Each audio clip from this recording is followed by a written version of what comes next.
안녕하세요. 반갑습니다. 오늘은 2025년 4월 18일 아침 건경하는 30일째입니다. 오늘은 제주도 신흥리 바닷가에서 우리는 어떤 자세로 삶을 살아야 되는지에 대해서 한번 얘기를 해보도록 하겠습니다. 인간의 대지는 어린 왕자의 작가 생텍쥐페리가 동료 네리와 함께 우편 비행 업무를 하며 겪은 일들을 담은 자전적 소설이다. 오랜 비행 생활 속에서 겪은 일을 담았는데 그 중에서도 이 장면이 인상적이다. 뜨거운 크로아상과 카페오레를 앞에 두고 지난밤 일을 웃으며 이야기하겠지. 네리와 나는 생명이라는 아침 선물을 받게 될 거야. 이처럼 나에게 있어 삶의 기쁨이란 그 향기롭고 뜨거운 음료의 첫 한 모금 속에 우유와 커피 그리고 미리 뒤범벅된 혼합물 속에 압축되어 있다. 악천 후에 교신이 끊기고 연료도 바닥나 추락할 위기에 가까스로 살아 돌아온 날 저녁, 생텍쥐페리는 네리와 함께 식사를 하고 있다. 그 식사에 기쁨이 충만하다. 나는 이런 식사를 해본 적이 있는지 돌아본다. 일을 마치고 돌아와 갓 지은 하얀 밥 위에 김치 한 줄기를 얹어서 크게 한 입 떠놓고 두부가 가득한 된장찌개를 한 숟가락 후루룩 들이켰을 때 온몸과 영혼까지 녹아내리는 그런 식사. 밥 한 숟가락이 삶의 기쁨이 되려면 그 전에 반드시 전제가 필요하다. 바로 치열합니다. 나는 꽤 치열하게 살아왔다고 생각되지만 생텍쥐페리가 인간의 대지에서 그려낸 그런 식사를 해본 적이 없다. 생텍쥐페리는 1900년에 태어나 1944년에 죽었다. 이 당시 비행기 기술은 완전하지 못했다. 매 순간이 목숨을 건 비행이었다. 생텍쥐페리뿐만 아니라 모든 동료 비행사가 목숨을 걸고 비행을 다녔다. 그가 돌아온 것은 언제나 다시 출발하기 위함이었다. 라는 문장처럼 다시 출발하기 위해 돌아왔다. 그러나 결국 그들은 돌아오지 못했다. 생텍쥐페리는 비행기 추락으로 사망하였다. 그들은 매 순간 비행이 마지막임을 알면서도 출발한다. 어떤 용기이고 어디서 나온 힘인가? 무엇이 그들을 죽음을 향해 기꺼이 날아오르게 했을까? 편안하고 안락한 사무실에서 근무하며 가족들과 행복한 삶을 살 수도 있는 사람들이었다. 하지만 그들은 날아올랐다. 이런 문구도 있습니다.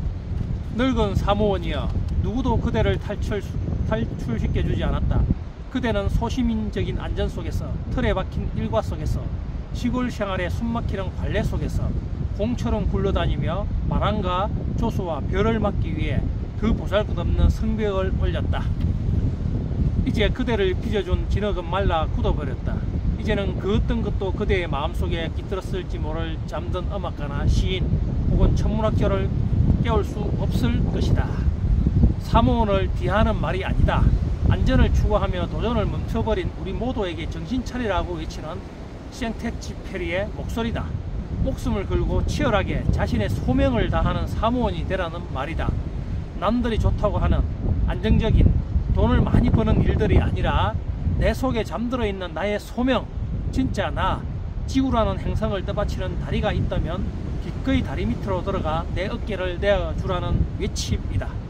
다시 날아오르기 위해 내 몸을 기꺼이 연료로 채울 때야말로 충만한 식사를 할 수 있다.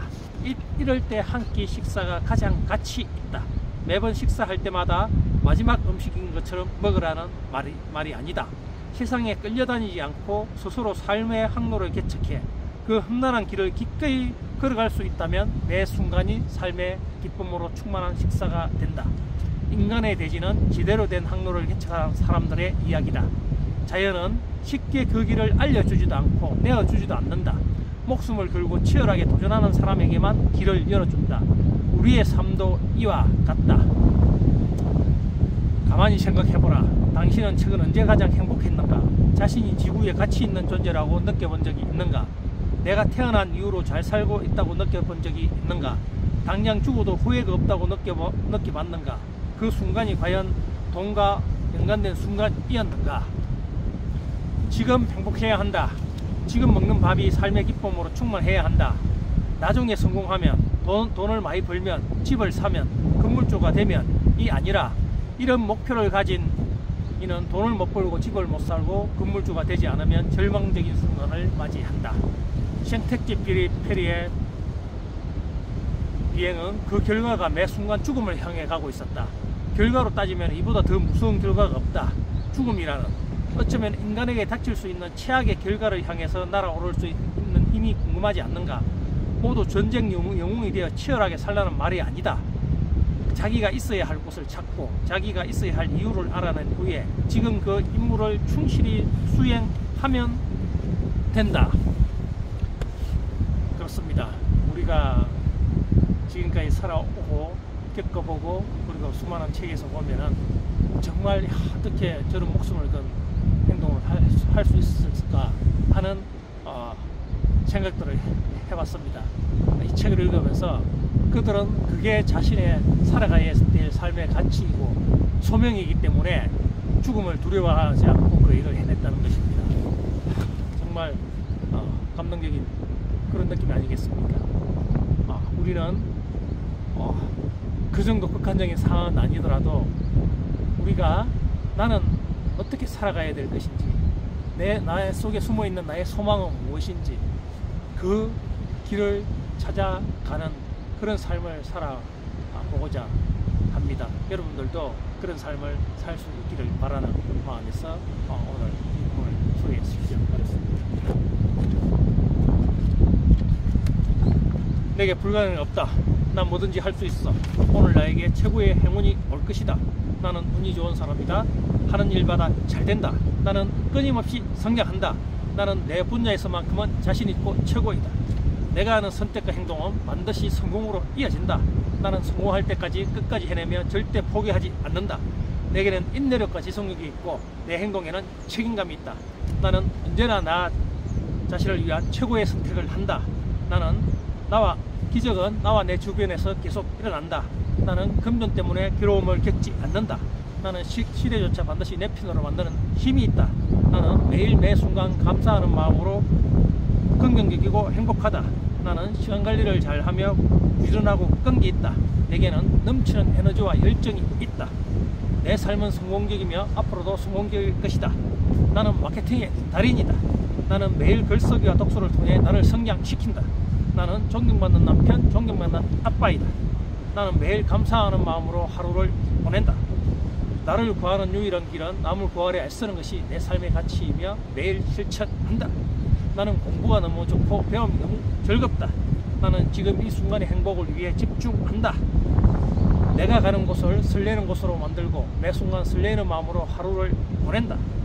나는 매일 긍정학원을 쓰고 외쳤더니 최고의 로고 디자이너가 되었다. 내 책과 강의는 베스트셀러가 되었다. 전 세계로 팔려 나갔다. 내가 운영하는 임대사업은 만실이 되었다. 매일 예약 손님들로 가득 찼다. 이런 좋은 기운을 남을 구하려 애쓰는 곳에 실천하였더니 선순환 구조로 오히려 내가 도움을 받았다.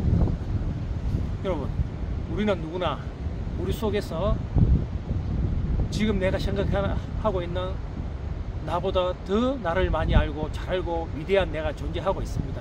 그걸 끄집어내야 됩니다. 내 속에 잠들어 있는 나를 끄집어내고 그리고 나의 소명이 무엇인지를 늘 생각해 봐야 됩니다. 그래서 그 소명이 무엇인지 내가 가야 될 길이 무엇인지를 알았다면 그 길을 살아야 됩니다. 그것만이 여러분이 부를 이룰 수 있고 행복한 삶을 살 수 있는 것입니다. 여러분, 오늘 여러분은 나의 소명이 무엇인지 알아낼 수 있는 그런 하루가 될 수 있도록 저의 모든 에너지를 담아 드리겠습니다. 여러분은 나의 소명이 무엇인지 내 속에 잠자고 있는 위대한 내가 누구인지를 끄집어낼 수 있는 오늘 하루가 될 수 있습니다. 그리고 반드시 내가 가야 될 길을 찾아낼 수 있는 그런 하루가 될 수 있을 것입니다.